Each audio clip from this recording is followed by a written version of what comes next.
This lesson is on the routing of the communications coming into the office. So foremost, let's make a list of the communications coming into the office that can actually create a confusion and a lowering of the overall revenue of the office and an increase of staff in the front office and confusion between the staff and what have you.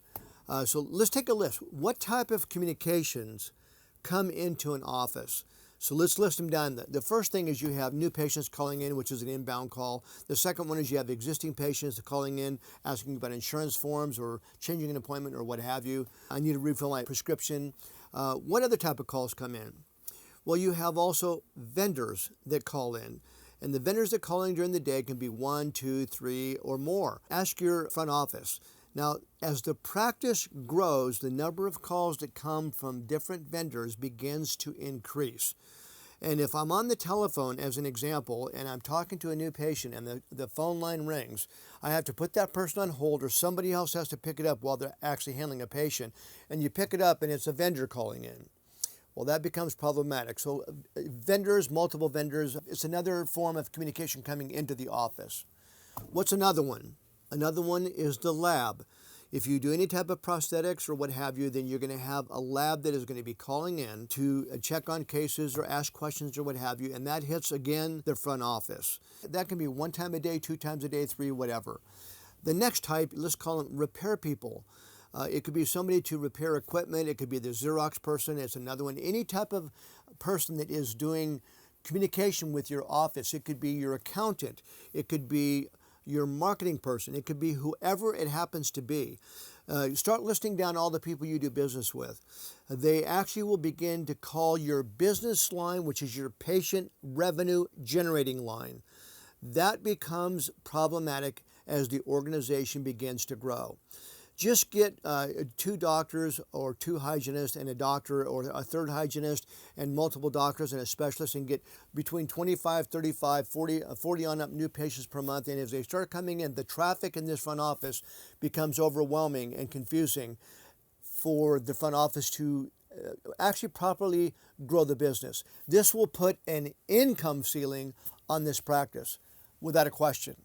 So let's take these calls. I'm going to give you a real live example of an office that was an analysis of communications about a month ago. This office produces pretty close to $250,000 a month, $320,000 up and down, but right in that range of $250,000 to $325,000 a month. It has 2.5 full-time hygienists. It's got 2 full-time doctors and a half-time doctor, 10 operatories, but this is typical of many offices, whether they're small or large. The smaller ones can have even more of a problem. But nevertheless, let's cover what happened here. Every single call in this office actually has an audio file. It is set up with every single marketing item that has a call track number.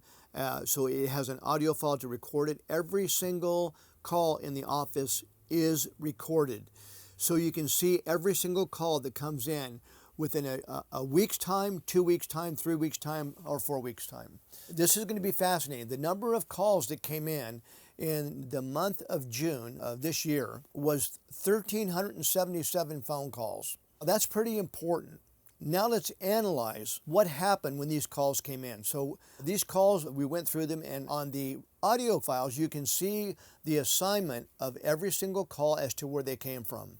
So you can see all the unique callers. These are unique, brand new callers that call in on some marketing campaign, whether it's Google AdWords or direct mail or brochures or neighborhood mailers or existing patients or whatever. You can see all those calls. Interesting, the number of new patients and existing patients that called into this practice of the 1,377 phone calls was 463. So there were 463 existing or new patients that called this office of the 1,377. Well, just do the math on this and take a look at how many other calls came into this office. Now, this is an extreme example, but possibly not. This is many offices. If you record them and you do the analysis, you will find very similar results from office to office. Well, if 1,377 phone calls came in, and 463 of them were new or existing patients, just subtract one from the other. And on the screen, you can see how many actually calls came in that were not new patients or existing patients. Wow. What were they? What were all these calls? Now, these calls are devastating to a front office. Those calls that came in were over 800 phone calls that came in that were from various different organizations, people, some robocalls, but those were the minor portion of it. Who were they? It was the lab.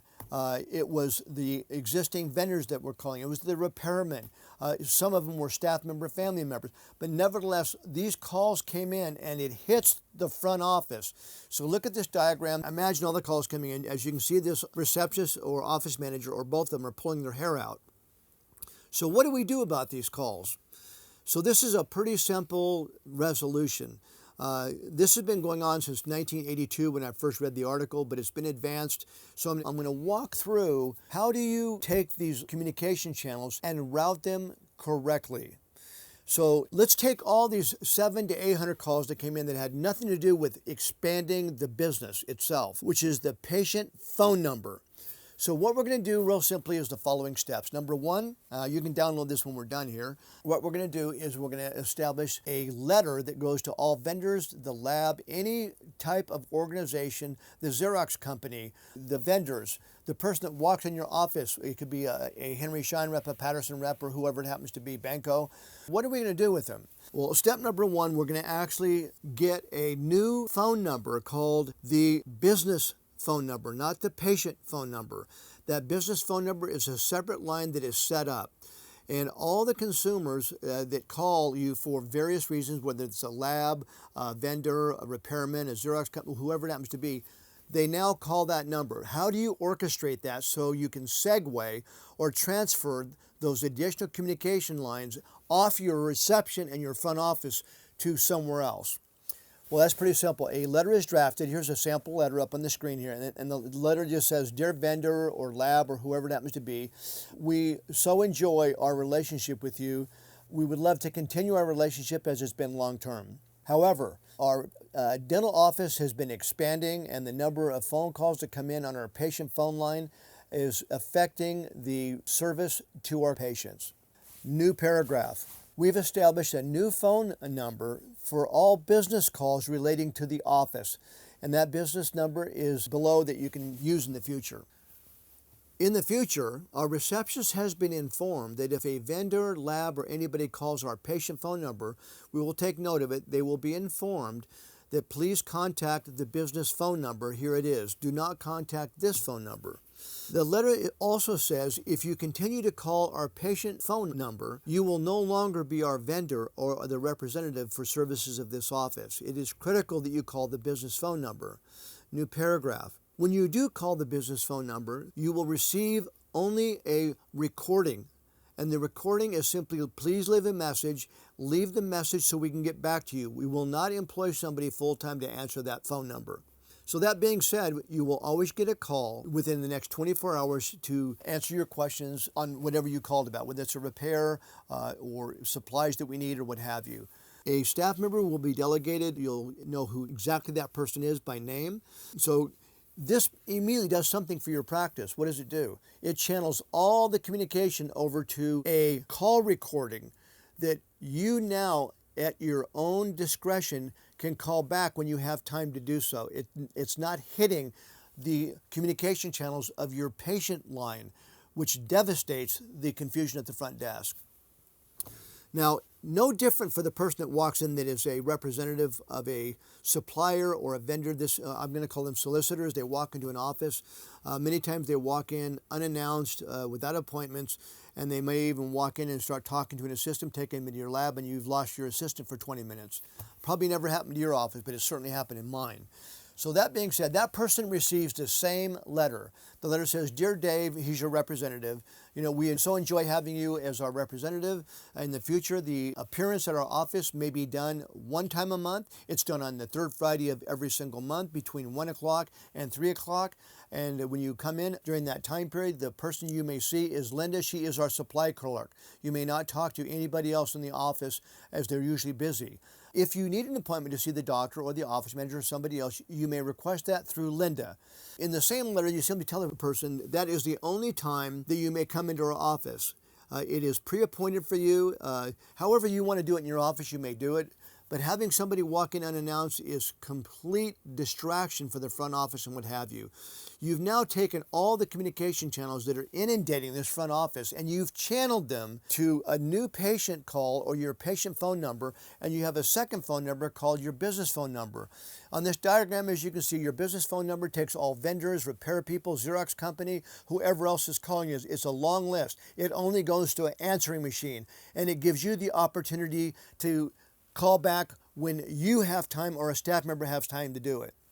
Now, it doesn't mean that you can't call any of these at any time you want. You obviously have to talk to your lab to make sure a case is going to show up tomorrow or the next day, or they may have questions. So you have outbound calls, but that's on your dime.